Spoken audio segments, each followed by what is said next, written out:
Good morning, good morning, good morning, loves. Just wait a couple seconds while people get a chance to get connected and join us. Good morning, good afternoon, good evening, depending on where you are in the world. It's Saturday here. I don't know if it's still Saturday where you are or when you're catching this replay. But welcome, and thank you for choosing to spend some time with me today and for choosing to join me in this conversation. We're going to get started, like we always do, with a prayer. There's a plane going overhead, so if there's background noise, I apologize. We're going to get started with a prayer that's actually by Danielle Laporte, and it's called A Prayer for All of Us. I said that really wrong. Danielle Laporte, Laporte in French. And it's called A Prayer for All of Us. And I thought this would be a really appropriate prayer for today, especially given the nature of today's discussion. Today we're talking about centering and grounding and gaining clarity. We're talking a lot about spiritual practice, which is something we've been leading up to on our journey as we've gone through these talks together over the past 6 weeks. So this I thought was a really fitting prayer for us for today. So wherever you are, take a few moments just to center yourself, to still your mind, to take deep breaths in through your nose and out through your nose. If you can close your eyes, feel free to do so. If not, if you need to keep focused or your eyes on whatever it is that you're doing, whether you're driving or cooking or prepping a meal or watching your kids, whatever it is, keep your eyes open if you need to keep them open. There's no need to close them if you can't.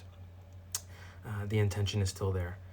So just take a moment to take a deep breath in through your nose, exhaling through your nose, and just hold this space of light and of love in your heart as we say this prayer. We give thanks for our togetherness, for our sameness, our contrasts, and the light we reflect to one another. We give thanks for the holy that holds us and the humanity that brings us back to the holy. We ask that our happiness be woven to the heart of the world, and that our nourishment feed the collective. So be it, so it is. May all be blessed. I love that. I love that prayer for today. And just given everything that's going on in the world, we're seeing so many acts of fear and of hatred and of ignorance all over the world, towards different religious groups and different, ethnic groups. And it's feel like it's just been this culmination over the past year of this darkness and fear that continues to spread in the world. So I just thought that was a really appropriate prayer for today, just given everything that's happened over the past week, if you've been following the news. Just really honoring our togetherness, our sameness, and our contrast, our uniqueness, everything that brings us together, that shows us our shared humanity, our collective light. So I love that prayer, and it's, like I said, it's by Danielle Laporte. If anybody's looking for it, I'll direct you to her website where you can get that prayer. But I just thought it would be a great way to start us off today. So today is about centering and grounding and clarity and spiritual practice. And this is such an interesting conversation to have, just because it is probably the area on my journey that I struggled with the most. I did not have a good relationship with the church. I did not have a good relationship with religion or with God. So on my journey towards healing and just growing and developing and becoming more and more authentic and closer to my true self, this missing piece of spiritual practice, of faith, of having something to lean on, it was very clear to me that there was a void here, that there was a gap, that there was something that I was missing. But every time I heard somebody talk about religion, or I heard somebody use the word God, it stirred something in me that caused me to feel so unsettled and so uneasy, that it was really the part of my journey that I struggled with the most. And there's a number of reasons for that. I had some difficult some difficult. I have a difficult history with the church in general, and today's topic is really not about religion. It's not about coming down on organized religion or the doctrine and dogma of it, or to put it to shame, or to belittle it in any way.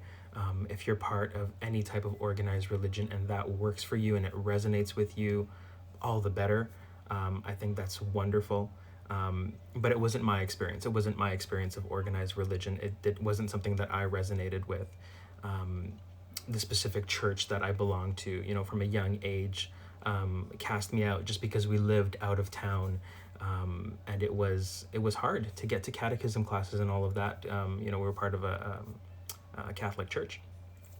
And we lived out of town, and it was the middle of winter. And if you're familiar with winters in Canada or in Quebec, we get a lot of snow.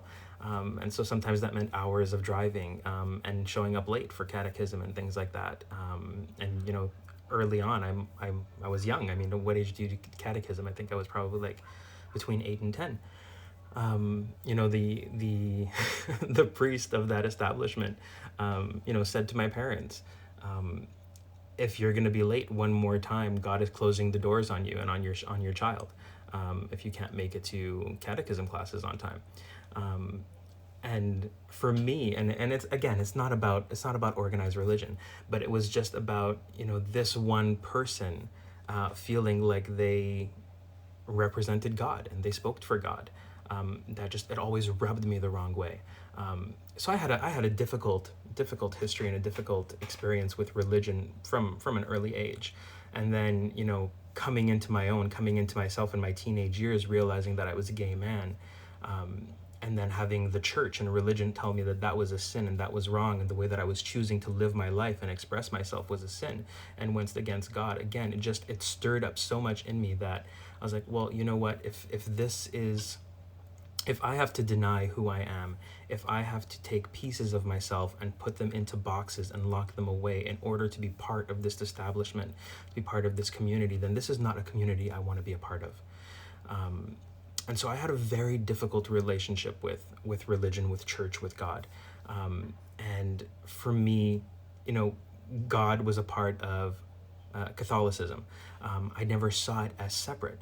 So when I embarked on my journey and I was looking for spiritual practice and I was looking to curate and develop my own spiritual practice, I felt very much blocked, because all of the texts, all of the, A Course in Miracles is very heavy on Christian semantics.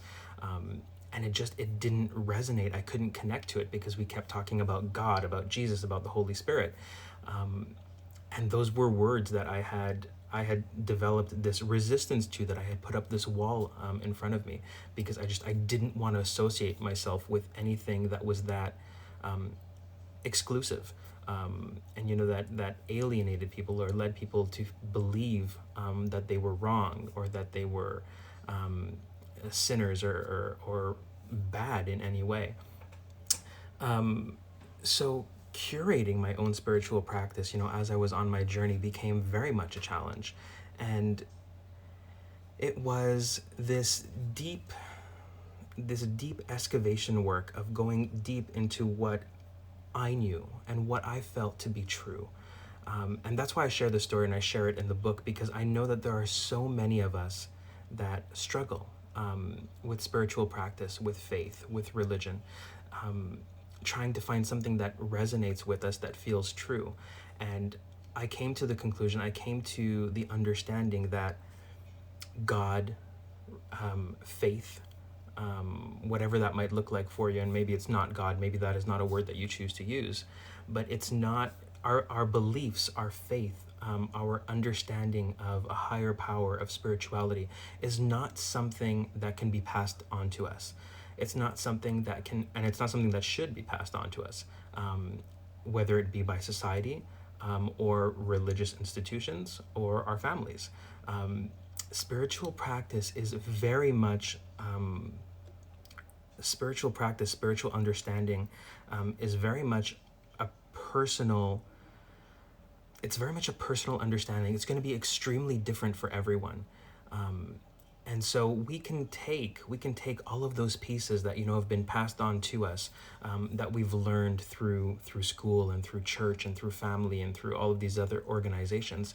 But our job as individuals, our job as spiritual beings living this human experience, is to take all of those pieces of the puzzle and start to untangle them, and to start to look at them and say, what resonates with me and what doesn't.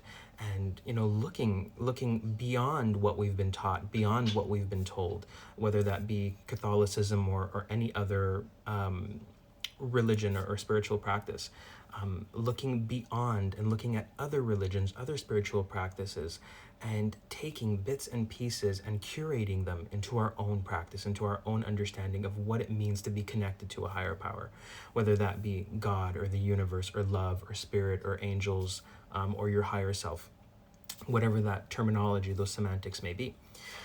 And so I think that's very much our responsibility as individuals, and both us also as parents, as we raise our children, is to give them this vast knowledge, this vast understanding, this vast exposure to spirituality, because spirituality really does exist on a spectrum, and allowing them to also define for themselves what makes sense, what resonates.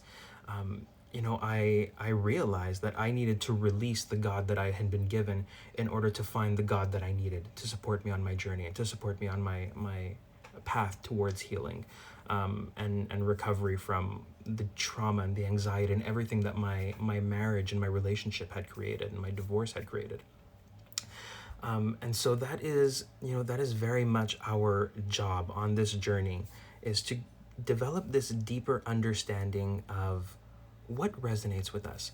When we talk about a higher power, when we talk about leaning on something larger than ourselves for support, for guidance, for relief, when we talk about surrendering our pain, surrendering our suffering, surrendering our anxiety, our sadness, our grief, when we talk about handing over difficult relationships to something larger than ourselves, for burdens and obstacles and blocks to be removed, what does that look like? What is it that we are leaning on? Is that God? Is it the universe? Is it our guardian angels? Is it memories and spirits of those who have gone, before us, of loved ones, our ancestors?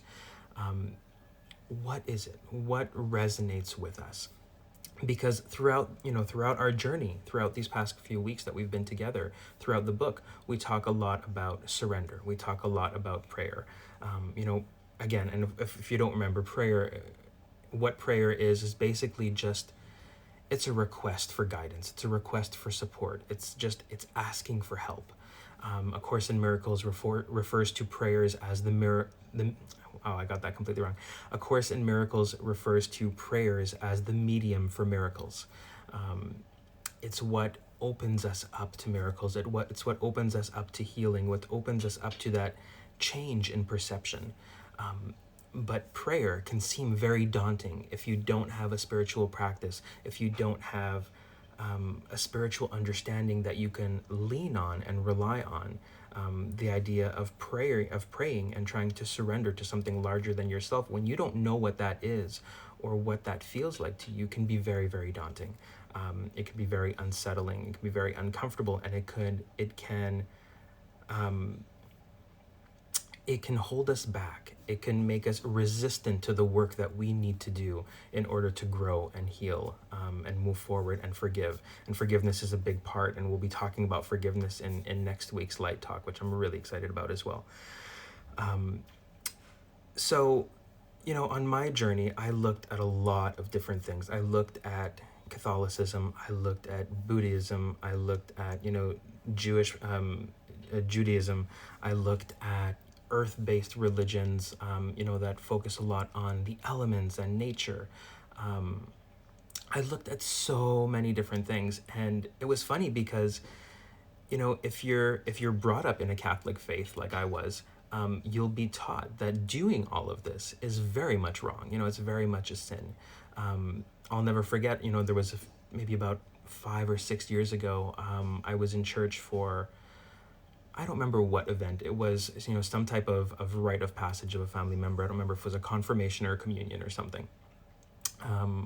Or it might just have been a holiday mass. I honestly can't remember. But I remember we were in church and the priest asked, the assembly, how many people believe in reincarnation? And I would say about half of the people lifted up their hand. And I looked around and I thought, oh, that's nice. Like that's comforting, right? That's reassuring, because reincarnation is something that I've always very strongly believed in. I believe that we come back over and over and over again. We're born into different lives, different families, different circumstances, different situations, and each reincarnation is there to help us grow and evolve and self-actualize. So that was something that very much resonated with me. So I felt very comfortable raising my hand, and I felt very comforted and seen by just looking around and seeing the amount of other people that were raising their hands as well. And then the priest, went on to scold everybody, saying, well, no, that's a sin. Nowhere in the Bible does it talk about reincarnation. Once you die, you go to heaven or you go to hell. That's it. There's no reincarnation in the Bible. So, that's a sin to be believing in that. So he went on to lecture us, but I found that very amusing to see that there were so many people that had these alternative beliefs, these alternative understandings, and that went against organized religion and what they had been taught. So I found that very funny. And a lot of my journey has been like that. There's been a lot of things that I have had to piece together with regards to forming my own spiritual practice and curating my own spiritual practice. That goes very much against what we've been taught if we've been raised, in a Catholic environment or under a Catholic regime. That doing so is very much a sin. It's a sin to believe in these types of sins. It's a sin to go out and look for any other information, or to bring in any other beliefs or any other aspects of other religions or other practices into your faith. So going against that can seem very uncomfortable. It can feel very unsettling if you've been raised in that type of environment and you've been led to believe that these things are inappropriate or are sinful, or will cause you to face repercussions or go to hell, whatever you might believe in terms of afterlife or after we're done in this life. So for me, I had to look at a lot of different things, and I had to implement a lot of different things, that I pieced together from all of these different religious and spiritual practices that I looked at. And I had to decide for myself, what did God mean to me? This idea of a vengeful and spiteful God seemed very wrong. It seemed very inaccurate. We were the ones who are vengeful and spiteful. For me, I did not need a God that was going to be passing additional judgment. I felt like we were doing a good enough job of doing that to ourselves and passing judgment on each other. I figured if there is a higher being, if there is a higher power, surely they can transcend our differences, our judgments towards each other, our indifferences. Surely they are about higher love. They're about more inclusion. They're about more compassion and more empathy than we are bestowing upon ourselves and upon each other. So that was one of the ideals that I needed to reject, because even though it was what I had been taught, it was what I had been given and passed down to me, it didn't resonate. It didn't make any sense to me. And as I looked at all of these different religions and these different spiritual practices and all of the different semantics, I felt like we were all talking about very much the same thing. We were talking about, with a few exceptions, we're all talking about higher love and higher compassion, and the need for inclusion, and the need for togetherness and for connectedness and for shared consciousness, and for that divine spark being imbued in all of us, whether you choose to believe that is sparks of the universe or love or spirit or the Holy Spirit, whatever you choose to see that as, but just that shared peace in all of us, that is not of us, that is a divine spark, that is part of something greater, part of something higher than ourselves. And so I looked at all of this, and I looked at how we're all talking about religion and God and our beliefs and our faith, and I saw so many similarities. I saw so many reoccurrences that it just made me feel like we're all talking about very much the same thing. And surely, if there is a higher power, if there is something greater than us, someone greater than us, surely he or she is not so petty to worry about the semantics that we're using to make sure that we are using the right terms and the right methods of prayer. That, if we are choosing to tap in, if we are choosing to connect, if we are choosing to surrender, if we are choosing to believe, to lean on something greater than ourselves, I don't believe that there is someone up there saying, yeah, but you're doing it wrong, or that's not really the way you do it, or that's not the right word to use, or you used the wrong name. Those are constraints that we use amongst ourselves. I don't believe that those are constraints and restrictions that a higher power uses with us. So those are some of my beliefs, and I share them just in the event that it supports you on your journey in understanding your own beliefs and your own spiritual practice and your own understanding and definitions of a higher power, if it is something that you have struggled with. Because as I talk to people, I realize that there are more and more of us that have gone through similar experiences when it comes to organized religion and spirituality and faith. And the whole thing, the whole experience has just very much turned us off to the idea of spirituality, of faith, of believing in something larger than ourselves. And so that's why I share it. That's why I share my journey through it. And that's why I share what my beliefs are, in the event that they can support you on your journey of curating your own spiritual practice. Because I can't give you a spiritual practice. I can't define one for you, because what resonates for me may not resonate for you. It's very much individualized and unique and personal. And that is only work that you can do. That is not work that I can do for you. But I can guide you along the way. I can tell you what's resonated with me, what I have had to reject in order to feel connected, to feel led, to feel guided, so that it can support you on your journey. And so, as I went through this journey, as I started to curate this practice, as I started to pray more and meditate more, and surrender more and hand over, my grievances, my grief, my sorrow, my pain, all of these burdens and difficult relationships, the people that I was trying to forgive, which again we'll talk about next week when we talk about forgiveness. As I started to do more and more of this, I started to feel more and more connected. I started to feel more and more led. I started to feel more and more like I was in alignment with some natural flow, some natural divine order, divine energy, universal flow, whatever you choose to call it.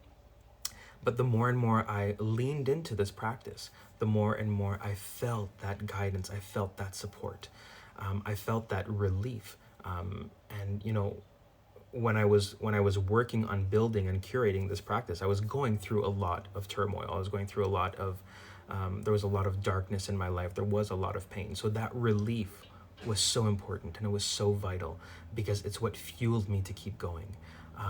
It's what fueled me to keep concentrating on my spiritual practice, on developing it, on releasing and surrendering and connecting to something greater than myself. And that's why I stress it so much in the book, because it is so fundamental for us, as we are working through this journey together, to have those practices. And those practices can look like a lot of different things. They can look like prayer. They can look like meditation. It can look like going for a walk in the park, or it can look like going for a walk in nature if you feel connected to nature, and being outdoors in the woods, hiking, whatever. If that allows you to feel connected, that could be your spiritual practice. It could be a lot of different things. It can be yoga. We think a lot about yoga as exercise, but it's also extremely spiritual, in the notion that it allows us to slow down and to connect with our breath and to connect with our bodies and to become present in the present moment. That's a spiritual practice. In essence, anything that allows us to anchor ourselves in the present moment, allows us to live in it and be seated in it more fully, is part of our spiritual practice.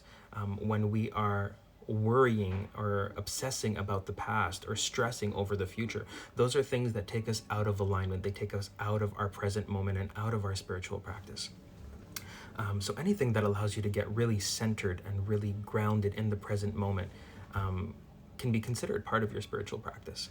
And yoga, to be honest, was actually a very big part of mine. Besides the meditation, besides the prayer, besides reading spiritual texts like A Course in Miracles, which is a text that I rely on a lot and I talk a lot about in the book and, in these light talks, yoga actually became something very fundamental and very important on my journey and on my spiritual, as part of curating my own spiritual practice, because it allowed me to slow down. It allowed me to be more present in my body, in my thoughts, in my mind, in my heart, in my emotions. For me, prayer and meditation at that moment was very much about releasing, about surrendering, about handing things over, about asking for guidance, about asking for support.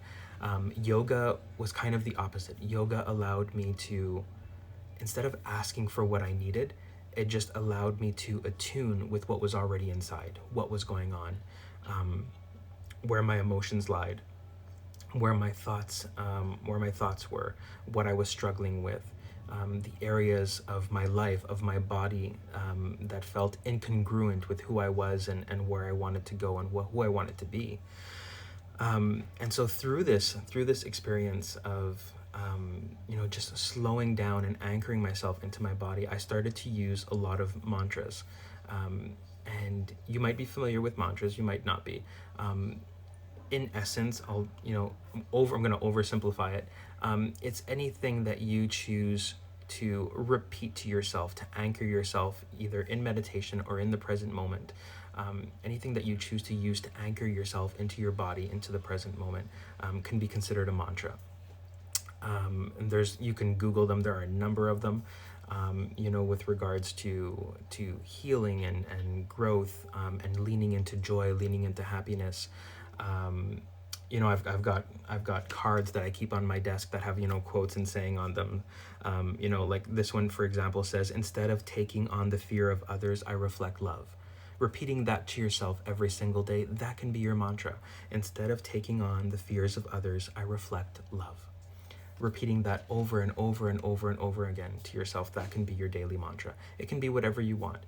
And it can be different. It can be different at different moments of the day, different, days of the week, different periods of our lives.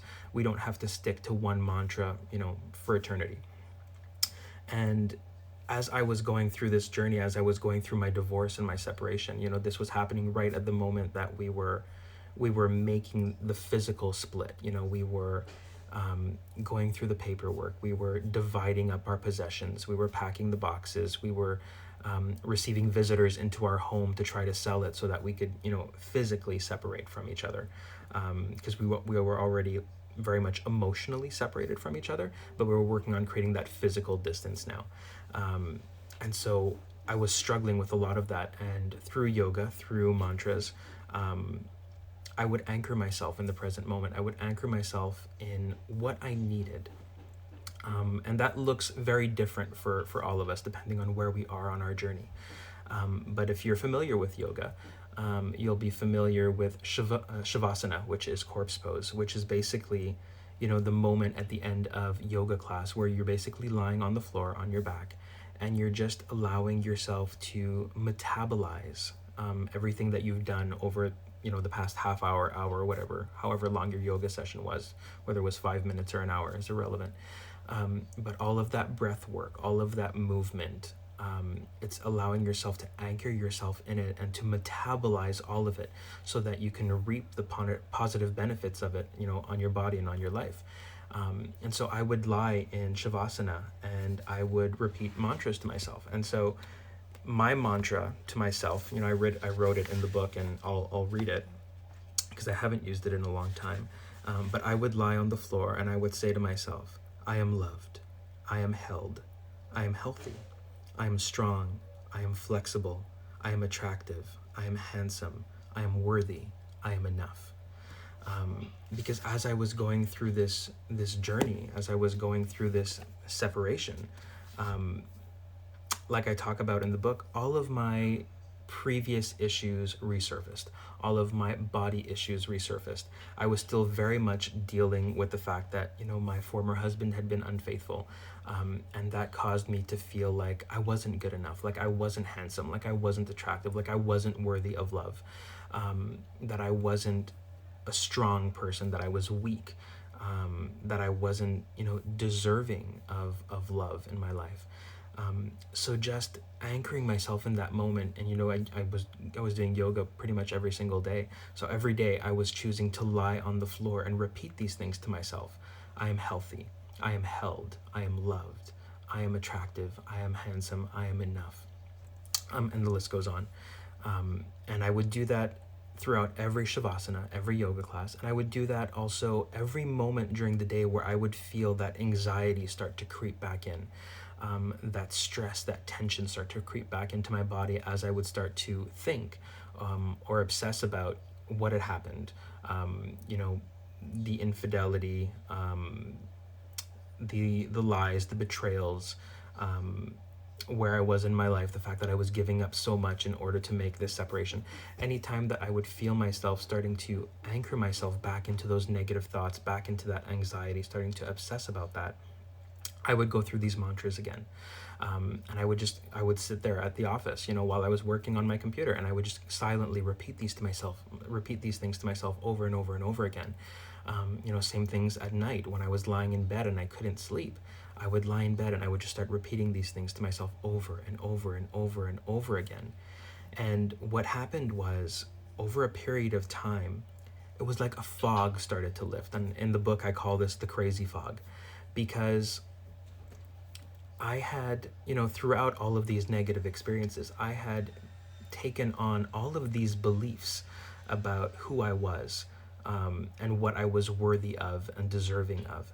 And I had taken these on and I had believed them. I had anchored myself to these thoughts and these beliefs, believing that they were true and these were in fact my reality, that I wasn't attractive and that I wasn't handsome and I wasn't deserving of love, or being in a loving relationship or feeling held or feeling safe, just based on everything that had happened to me. I had taken on all of these beliefs and I had chosen to make them true. I had chosen to believe them.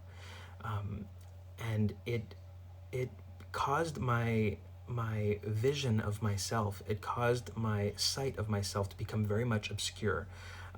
I no longer saw myself for who I was. Instead, I saw myself as someone who was unattractive, who someone was unworthy, undeserving, because I had chosen to believe these thoughts. That's how I chose to see myself. That's how my vision became obscured and became foggy. And as I leaned into these mantras, as I leaned into these words of affirmation, which is what a mantra is, they're words of affirmation. As I chose to anchor myself into them and to repeat them to myself over and over and over again every single day, I began to believe them. And the more I believed them, the more this fog started to lift, and the more I started to see myself for who I really was. And I'll never forget the moment that fog started to lift, because we were in the midst of our separation. We were in the midst of dividing everything up. I was starting to think about, what does the future hold? Am I even interested in dating anymore? Am I interested in putting myself back out there? And I remember this moment where I looked at myself in the bathroom mirror, and I was not shocked, but almost in awe of who I was. And I took out my phone and I took a picture in that moment, because I think it was the first time in a very long time that I truly saw myself. And I saw myself for who I really was. And I looked at myself in the mirror and I thought, I'm not unattractive. I'm not ugly. I'm not undeserving of love or of feeling safe or of feeling held. And it was like in that instant, the fog had lifted, the fog had cleared, and I was seeing myself clearly for the first time in a very long time. In all honesty, maybe the first time ever. I don't know that I had ever seen myself with that much clarity before.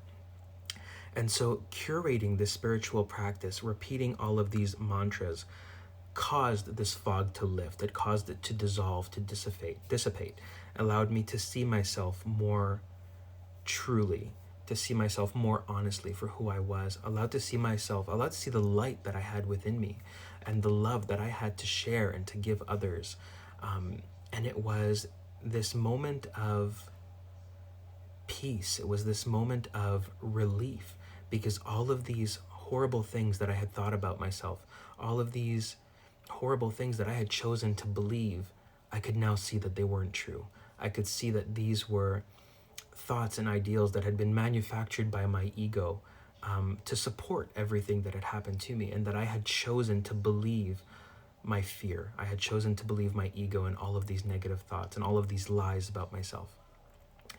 But I wouldn't have come to that realization without curating this spiritual practice, without leaning into it every single day, without relying on these mantras to get myself from one moment to the next. Because during that passage, during this moment of intense pain and grief and anxiety and anger, there's a lot of anger, that's a lot of what I was relying on this spiritual practice for those moments of relief, to get me from one moment to the next. Because there were days where it felt easy, and then there were days where it felt excruciatingly hard to try to figure out how I was going to get myself out of bed and get dressed and get myself to work and actually be human for the better part of a day. Which is, and it's funny that we say the word human, right? Because I hear us use this term a lot, because we feel that to be human means to be productive and to not let our emotions get the better of us and control us, where in fact it's very inhuman to try to do that. It's to try to take our emotions and bury them away so that we can go to work and we can focus on the task at hand. And not bring our emotions and our personal lives to us, to segregate those parts of ourselves into separate boxes and lock them away for periods of time, is actually very inhuman. It strips us of our humanity. But we've been conditioned to believe otherwise. We've been conditioned to believe that we need to be productive and we need to hustle and we need to create this separation and this delineation. But going back to my spiritual practice, going back to these moments of meditation and prayer that I was using to get myself from one moment to the next, ended up doing the opposite. It ended up, not that it ended up doing the opposite of getting me from one moment to the next. It helped me. It gave me that relief and helped me on my journey to get from one moment to the next. But what it did was, instead of segregating all of these parts of myself, instead of taking my emotions, my pain, my sorrow, my grief, my anger, and putting them in all of these little boxes so that I could focus and that I could be productive, and I could feel like I was like a contributing member of society and my job and my employer, instead it brought everything together. It brought all of my emotions together so that I could heal them, I could surrender them, I could release them. And it was through that I became more present, more human. It was through that I allowed myself to regain my humanity and reconnect to it. So that's the purpose. That's the purpose of today's talk, is just understanding the purpose of spiritual practice in our lives. The purpose of developing a spiritual understanding of something greater than ourselves. And so there's a few prompt questions and journaling questions that I want to leave you with, and I have them in the book. But I'll read them out to you, because I'd like you to, if you're willing and if you're ready and if you're there on your journey, I'd like you to consider these, as you're journaling, or even just as you're thinking and washing dishes. Ask yourself, when I am in alignment with my higher power, how do I feel? And if you don't know what that higher power is for you yet, that's okay. You can replace that with different semantics. You can, when I am in the flow, how do I feel? And it could be peace. You could feel held. You could feel safe. You can feel loved.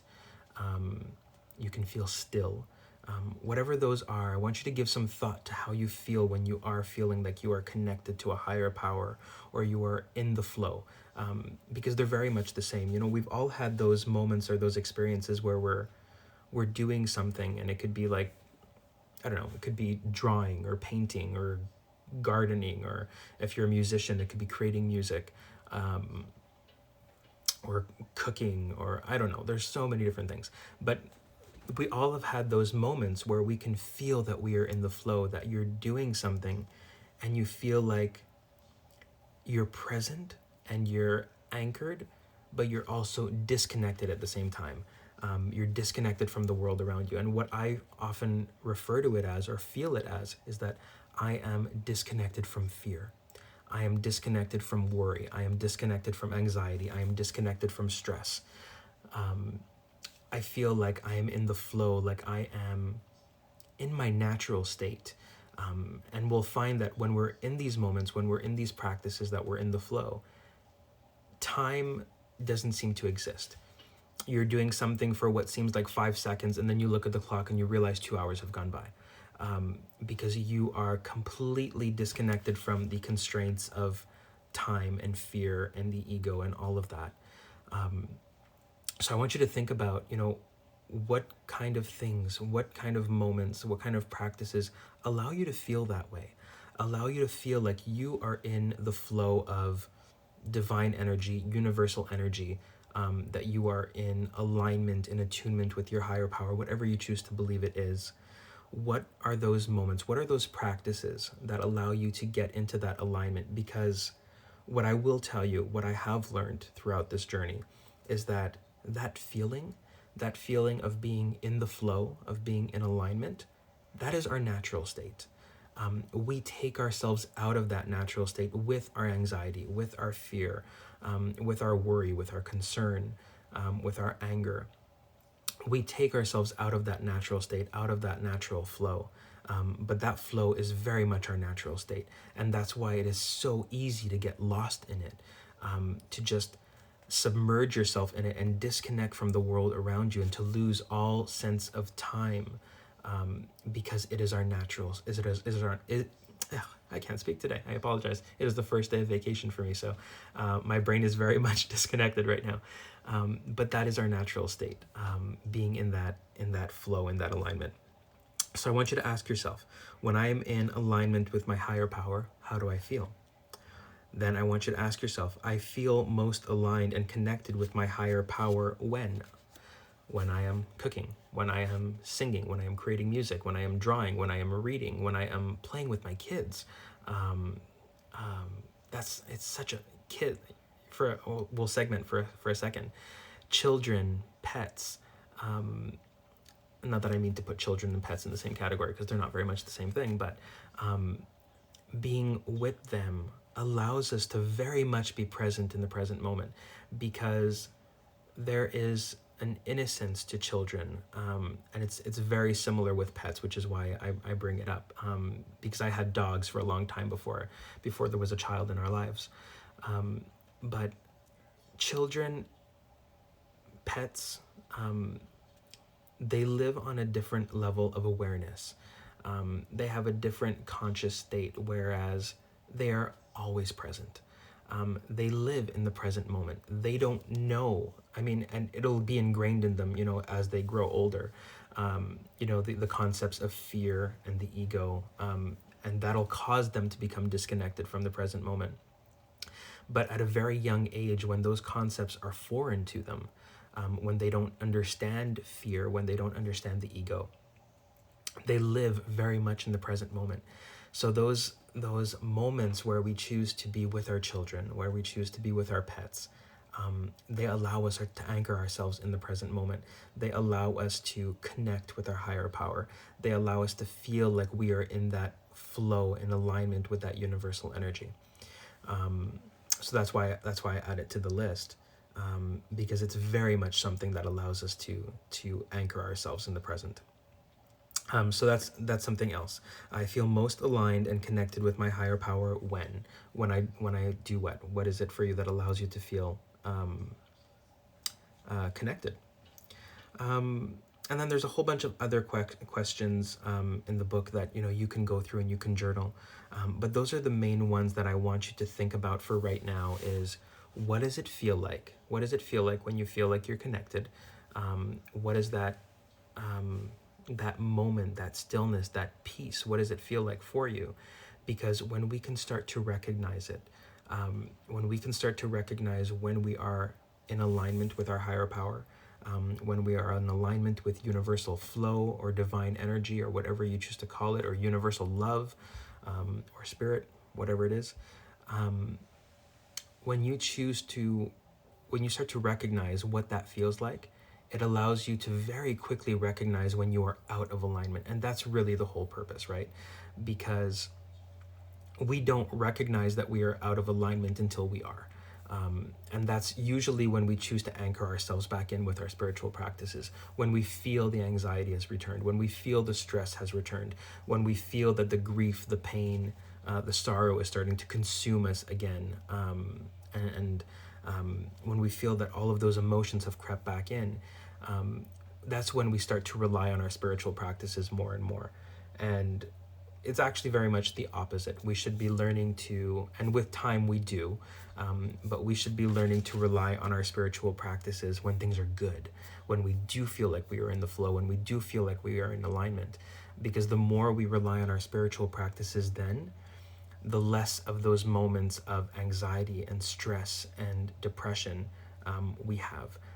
The less we return to those dark moments, those dark areas of ourselves.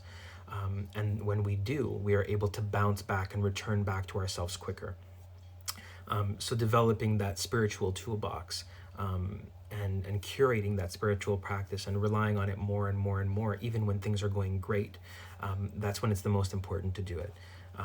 Because it makes that our comeback rate is all that much faster. We return back to ourselves faster and faster each time. So those are the things I want you to think about, is how do you feel when you're connected, and what allows you to feel connected. And then you can go through the book and you can go through all of the journaling prompts that are in there, and you can dive deeper into this practice. But start with those two. Start with how do you feel, and start with what allows you to feel like you're connected. What are those practices? What are those moments that allow you to get into that alignment? Because once you start to recognize how you feel and what allows you to instantly reconnect back in, those moments of anxiety and suffering, and pain and depression's a much larger topic. There's clinical depression that requires medication, and I don't want us to think that just anchoring ourselves in spiritual practice removes the need for medication or anything like that. That's not what I'm saying, and that's not where I'm going with this conversation. But having that awareness and having those tools will allow you to reconnect faster and to connect back into yourself and return back to yourself, which is what we talked about last week, that concept of home, and home being ourselves and returning back to ourselves. Having these spiritual practices will make that return faster and faster each time. So that's what I want to leave you with for today. I want to leave you with, those thoughts about how we create our spiritual practice, what resonates with you. What do you need to reject? What do you need to release? What do you need to let go of in terms of the spiritual practices and beliefs that you were given and that were handed down to you that do not resonate with you? They do not represent your beliefs. Because it is okay to do that. It is okay to reject those and to release those, and to only take what serves you and what resonates with you and allows you to feel held and safe and loved. And then as you anchor yourselves in those spiritual practices, start to ask yourself those questions about, what is my understanding of a higher power? What does it mean? What is the name that I choose to give it? What name feels good? What name is comfortable? What name resonates with me? Which ones don't? And you can also ask yourselves, why don't they resonate with you? Because, very much like in my situation, the names, like the semantics of God and all of the Christian semantics did not resonate with me solely because of, the experiences that I had had and the upbringing that I had had, with regards to organized religion. Once I chose to release those, once I chose to reject them as not mine, not my beliefs, not part of, my core and my spiritual practice, then using words like God and Jesus and the Holy Spirit became very comfortable to me. It became very much second nature. It no longer stirred that discomfort or that turmoil within me. So ask yourself those questions. And if you're looking for more support, there are free meditations on the website. There's also digital versions of all of the meditations in the book. There's a meditation album that is also available on the website. But I encourage you to just figure out what works for you. It doesn't have to be what's in the book. It doesn't have to be the meditations that I have laid out in the book. It can be other meditations. It can be other prayers. Spend some time looking at different spiritual texts, looking at different types of prayer, looking at different types of meditation. Try them. Try them on for size. See how they fit. See how they make you feel. Because it's only through that trial and error that you will really begin to develop and curate a spiritual practice and a higher power of your own understanding. And it's just so important with regards to, the work that we've done up until now, and then the work that we want to do to get us where we're going. Like I said, there are a lot more light talks that are coming. Next week, we're going to be talking about forgiveness. After that, we're going to go into, self-love and compassion and finding truth, and, sharing our light and awakening that light within us. And so we need to have the conversation of spiritual practice first, because we've led up to it up until now. We've touched on it. We've taken little, bites of it here and there as we learn to pray and we learn to surrender and we learn to release and to let go. But it is so important to have a spiritual practice of our own understanding that resonates with us for the work that we are going to do in the coming weeks, for the next parts of the journey and for the next chapters in this book. So I will leave you with that. I will thank you so much for spending this time with me. I think we've been on for just under an hour. So thank you for being here with me. Whether you choose to be here live or you choose to catch the replays, just thank you for taking this time to connect, to honor yourself, to honor your own needs and where you are on your journey. Just thank you from the bottom of my heart. My deepest gratitude. Just thank you for being here. And I wish you a wonderful day, and I wish you a wonderful evening, depending on when you're watching this. And I look forward to connecting with you all again next week. Love.